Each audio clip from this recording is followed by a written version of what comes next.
There's a good chance that we won't know the winner of the presidential election on election night.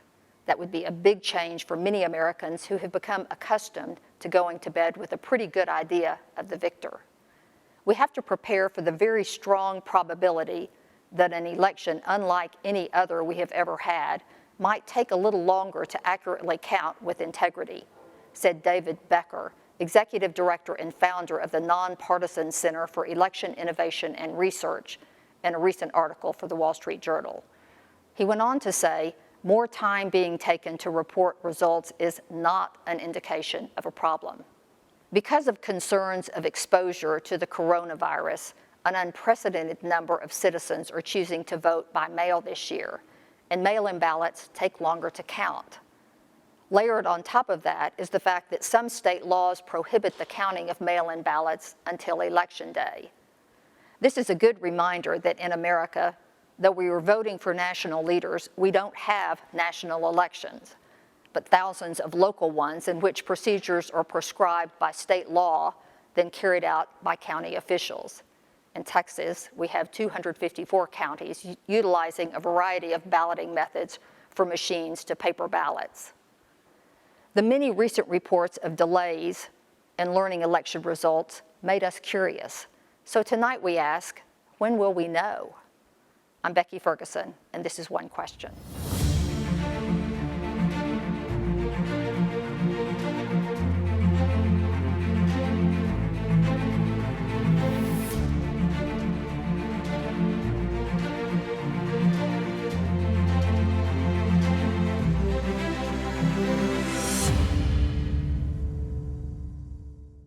Election 2020, when will we know? That's this week's question. This evening we will hear from the experts, county election officials from both Ector and Midland counties, as well as party chairs from both counties. We'll dig into mail-in ballot security, changes in voting this year, poll watchers, and how to make a plan for voting. We'll learn how party officials work to identify their voters and then how they get out the vote. But first this evening, we have Carolyn Graves, the Midland County Elections Administrator, and Lisa Certucci, the Ector County Elections Administrator. Welcome, ladies. Thank you so much for coming in what I know is an enormously busy time for you all, but thank you. Thank you. I wanted to start off this evening by talking about what is different about this year's election. And can we start with you, Carolyn? Yes, I think the main thing that's different this year is the pandemic and how it's changed the whole face of the election and of how we would organize and get everything ready. From having to order PPE supplies, build the plexi screens, the hand sanitizers, wearing masks, and just trying to make sure that we have a safe election for both our workers and our voters. Are you finding y'all have had to make changes as well? We did, just like Midland County. We even have plexi shields for our clerks in between, you know, when the voter checks in. I mean, we're just taking the same precautions. I think also this year, the ballot is different in that we can no longer vote a straight ticket. Is that correct? That is correct. That was House Bill number 25 that said no straight ticket party affiliation. So now they have to go, the voter has to go through each race, through each contested race and make sure that they select their party affiliation. What has the turnout been like so far this year? It's been really, really good. We've been busy and we anticipate to stay busy. Is that the same in Ector County? Yes, it's been really, really busy. First day of early voting, we had a line outside of our building and it even curved. So it was like that at 3 of our locations. We hear folks talking about how everyone should have a plan for voting. What does that look like? Well, the main thing I would suggest is to get a sample ballot. Do your research, make your decisions, and mark that ballot, and bring it with you, and then things will go much quicker. But I do want to really stress you cannot bring it on your phone. No phones are allowed in the polling location. A piece of paper, the newspaper has printed all of the races that you can bring that and mark it, but just be prepared. So that you know what you're doing when you get there. Yes. It's the same thing for Ector County. I mean, take your sample ballot. If you're not sure, like Carolyn said, do your homework, do your research, and expect to wait in line as well. And you also have to have your voter ID. Your voter ID, yes. You have to have on a mask. We encourage everyone to wear one, but it's not mandated for not the voter mandated. to have a mask on. What percentage of voters vote before Election Day versus on Election Day? Well, for Ector County, the percentage of early voting cast is usually equals to 1%, give or take, of Election Day. It just depends on the election for that year in Ector County. Okay. And you had told me. Yeah, we're about 50-50 on from early voting to Election Day. We've heard a lot of talk recently about poll watchers. So I think it's important that we talk about who can be a poll watcher, what you have to do to be a poll watcher, what the requirements are on the day of the election for watching the polls. Do you mind starting us off, Carolyn? Yeah, a poll watcher has to be appointed by either a party, a candidate, or a PAC for a measure. And there has to be a certificate that is that you can get from the Secretary of State that has to be turned in to the election judge when the poll watcher comes on premises. There's a lot of requirements, like there can only be 2 at a location. They have to stay there a minimum of 5 hours without leaving. Obviously, not if they need to step out and make a call or whatever. And they are just that. They are watchers. They can't interact with the voter. They're there to see that there are no improprieties, practices going on. And if they see something that they have a question, they need to address that to the election judge. But this isn't something that someone could just wake up Election Day and think, I'm going to go look around at the polls and see what's going on. No, not at all. You have to have that certificate, and again, appointed by either a party or a candidate or a PAC for a measure. A minute ago, you said folks should be sure that they have looked at a ballot ahead of time. What are some of the ways that someone can get a ballot ahead of time so that they can be prepared? They can go to our website at the Ector County Elections Office and print out their ballot. And we've even mailed out sample ballots to individuals that do not have access to a computer or a printer. How can we learn the election returns on election night? I know we can watch television or listen to the radio, but can we look at your website? We will print the unofficial results on our website. You know, early voting results will be released at 7 o'clock, so those will be posted, like I said, unofficial. And then as the boxes are coming in, they will be posted on there as well. Is that the same with? That's the same practice that we have. Early voting and the ballot by mail numbers will be posted first, and then it's a little different because of vote centers. You can't give out precinct numbers because they come in by locations. Yes. And we are, putting in some new practices to get those numbers out much quicker. Let's talk about mail-in ballots. States have different rules for who is eligible to get a mail-in ballot. Can you tell us in Texas who is eligible to have a mail-in ballot? Yes, in Texas, only someone that is over 65 years of age, has a disability, or is going to be out of the county, and it must be mailed to an out-of-county address. And you don't receive a ballot unless you ask for an application. There are no random ballot by mails mailed out. So you have to request a ballot, so you're sending something in, a ballot application. Yes. And then, so after you send in your ballot application, then you all send a ballot, and then someone completes that ballot. How do they know that you've got it? Because once we receive the ballot, we scan that serial number into our system. And once they're processed and we print the application that goes to that particular ballot, then we store them in our secure safe. And how do you determine that the ballot comes from the person that asked for it? Because we make sure that the signatures match. So you have a signature on the application, and then you have a signature on the external envelope. That is correct. Talk a little bit about that, because there's the ballot and there are several different envelopes that go with that. I think it's important that people understand that this is a very secure way to vote. Yes, it is.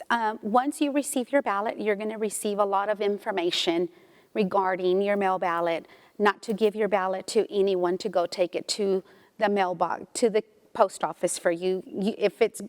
We recommend that the voter actually does the mailing or take it to the annex there with us. And if that was to occur, then they present their ID, and we make sure that it's the voter who's turning in their ballot, and they have a form to fill out. What if somebody is concerned that maybe their ballot didn't arrive? Can they call and check with you all, or? Yes, they can call and check with us, and they can actually, through the Secretary of State's website, there is a tracking system.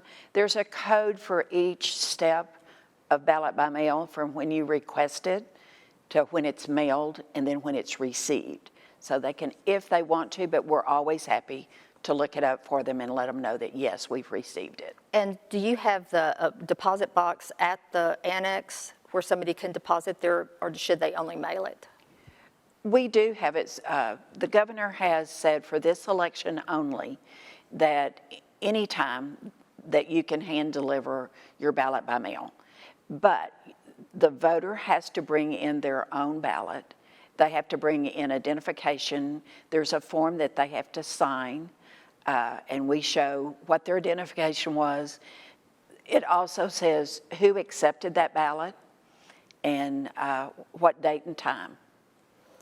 When are the mail-in ballots and the early voting ballots counted? Not until Election Day morning. The ballot board meets and they open them, but then they're put in a secure box and sealed up, and then the ballot board will meet Election Day morning, and they will unlock that box, and then the ballots will be run through our tabulator.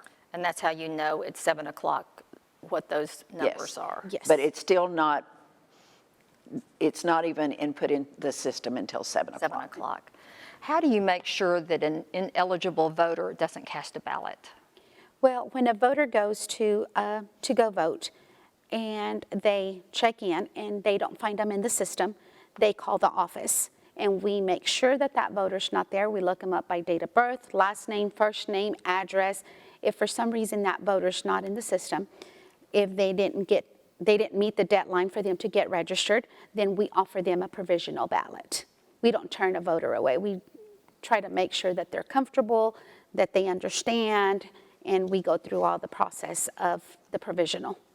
And then you get the provisional ballot, and then how do you make sure that person really should have voted or maybe shouldn't have voted? Well, for a provisional ballot, you have 6 days after the election. It's called to cure a ballot. And that means to bring in your identification if you didn't have that with you. One of the main reasons that we have is they'll say we went to DPS. And we get DPS electronically. And so one of the things that they will open the portal to their system after the election, where we can actually go in and we can look and see if they checked that box that says, do you want to register to vote, then their vote will count. If they did not check it, then their provisional ballot envelope will be used as an application to register them. I know you all get some ballots even after Election Day. Are those counted, those mail-in ballots?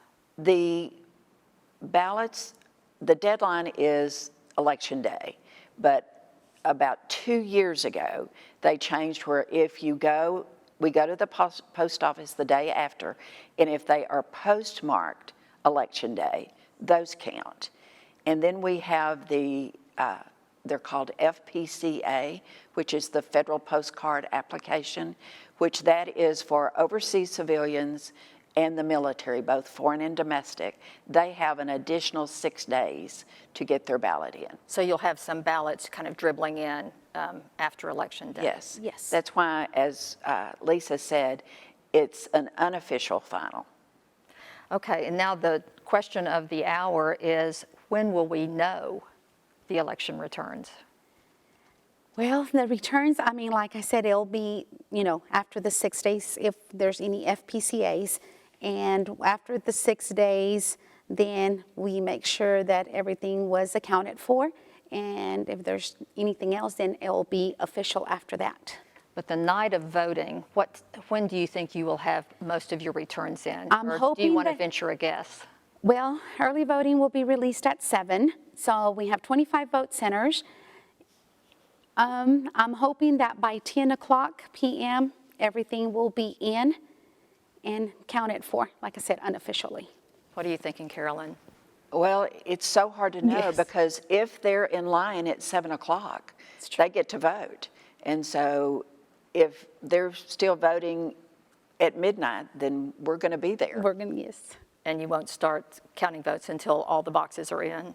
No, we will, as the boxes come in, then yes, we will be counting those. But we can't release even an unofficial final until each location has brought their results in.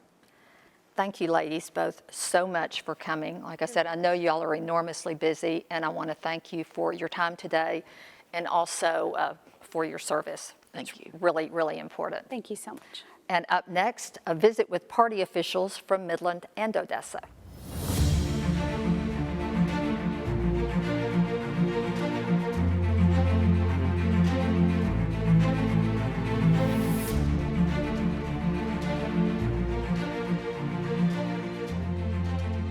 Along with county election administrators, county party officials share responsibilities for conducting this presidential election. Here with us this evening are representatives of the Republican Party of Ector County, Chairman Tisha Crow, and former Midland County Democratic Party Chair David Rosen. Welcome, you two. Thank you so much for taking time to come today. I think Thank you. a lot of folks may not realize that the party is so heavily, both the parties are so heavily involved in the election. Let's first talk about the election judges, who they are and how they get there. David, will you start us off? Sure. Well, typically we have people who've been very involved in the Democratic Party, who have voted in the Democratic primary many times, and who would like to be involved. And this is a paid position, being an election judge. And we have people typically who are retired, who would like a little extra income, and who we feel we can count on. And then if you have a Democratic judge, then you would have a Republican Co-judge. co-judge. Correct. At the vote centers, they're co-judges. If you still vote in each precinct, then it's going to be an assistant judge. But when they're vote centers, it's a co-judge. So at every vote center, there will be a judge and a co-judge. Correct, yes. And so what are they doing? What is the judge doing there? They're overseeing their clerks, making sure as people come in to vote that there aren't any issues with where they're getting their code, depending upon what type of machines it is. That everything runs smoothly. They're making sure paperwork's being done, that updates are being done to any tallies that have to be, of course, posted on the exterior of the building.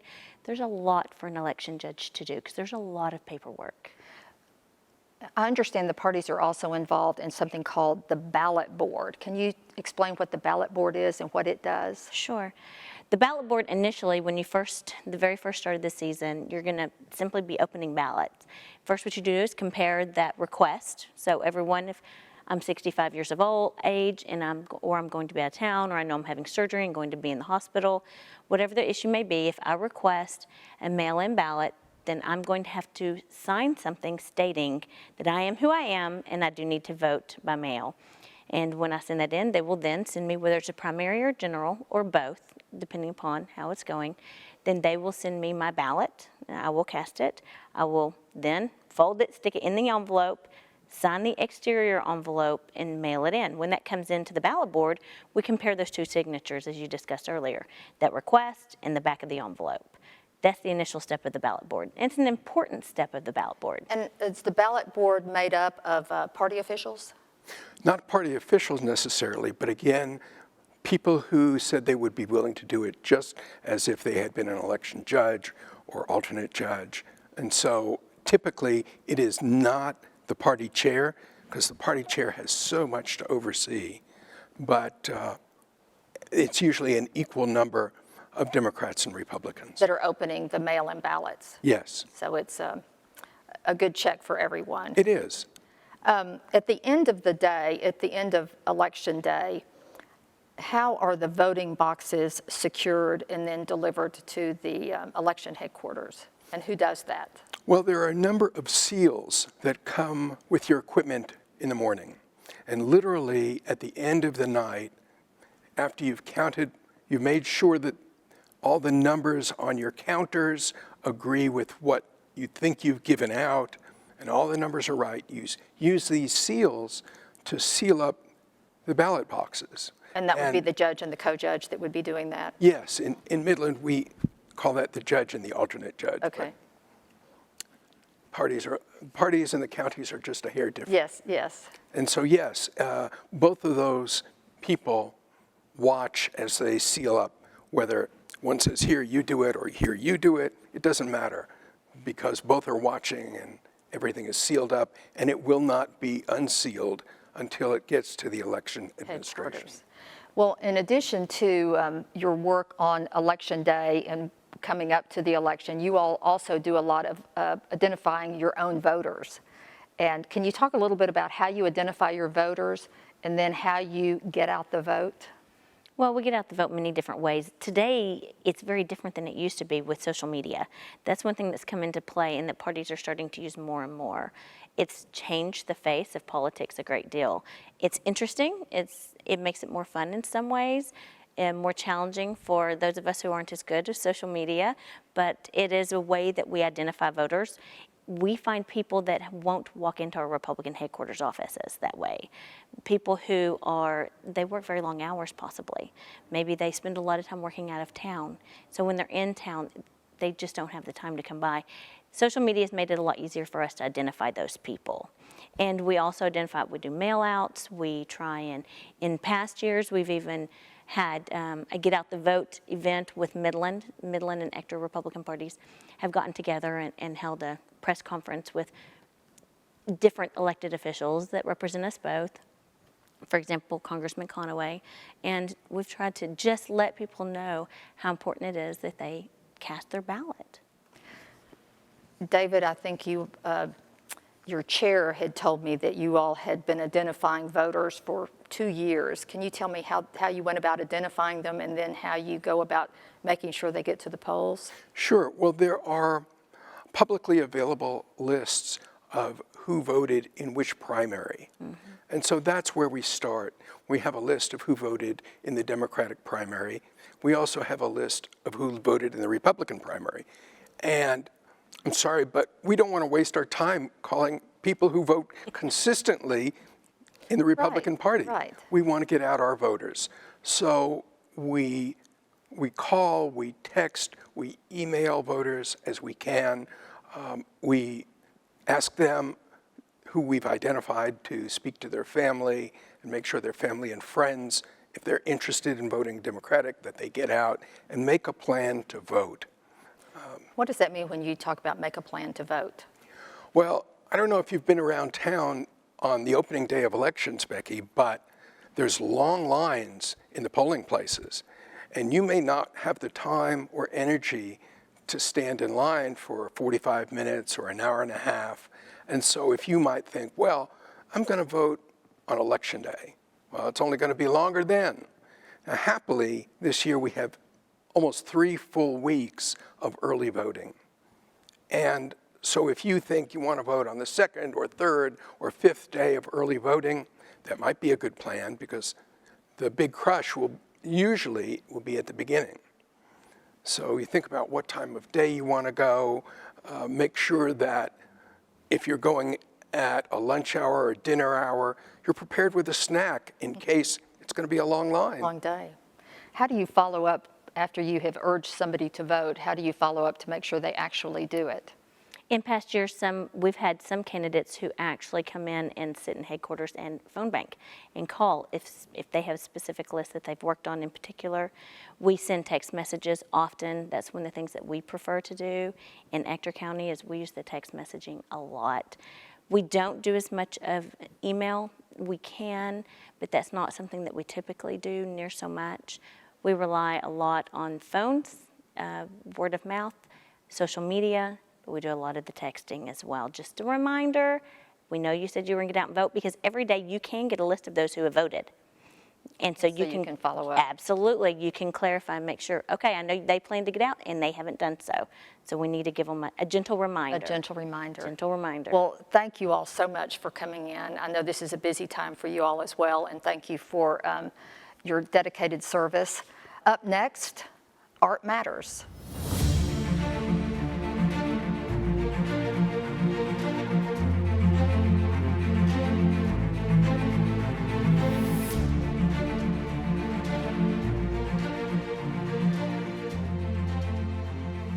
Our painting this evening, entitled New Synthesis Number 26, is an acrylic on canvas by Jack Roth, 1927 to 2004. Roth was an American painter who developed a style as an abstract expressionist and as a color field painter. He studied with, among others, Mark Rothko. He exhibited his paintings in the Guggenheim Museum and the Museum of Modern Art, where several of his works are in permanent collection. The painting comes to us from Baker Shore Fine Art Gallery here in Midland. There is still time to vote early through this Friday. The general election is a week from tomorrow, Tuesday, November the 3rd. You can get access to sample ballots along with your polling places by going to our website, basinpbs.org. Each week we pose a question. This week, election 2020, when will we know? And we brought in experts to help us find answers. We've learned a lot about ballot security and the meticulous and conscientious manner in which local officials are conducting this election and how they'll tally the votes. But answering this week's question definitively is tricky. In the age of COVID, we can't answer the question of when we'll know with confidence. We could learn final results election night, but it could take quite a bit longer. There are so many unknowns. So the watchword this election is patience, while we wait for all of our votes to be counted. Finally, thank you for watching One Question. We'll be back each Monday at 5 following Basin Live, where we will answer the questions you want to know from the people who know. If you have a question, send it to us at onequestion@basinpbs.org. Next week, is this a good time to buy? A look at incredibly low mortgage interest rates and the local real estate market. Up next, BBC World News America with Katty Kay. I'm Becky Ferguson. Good night.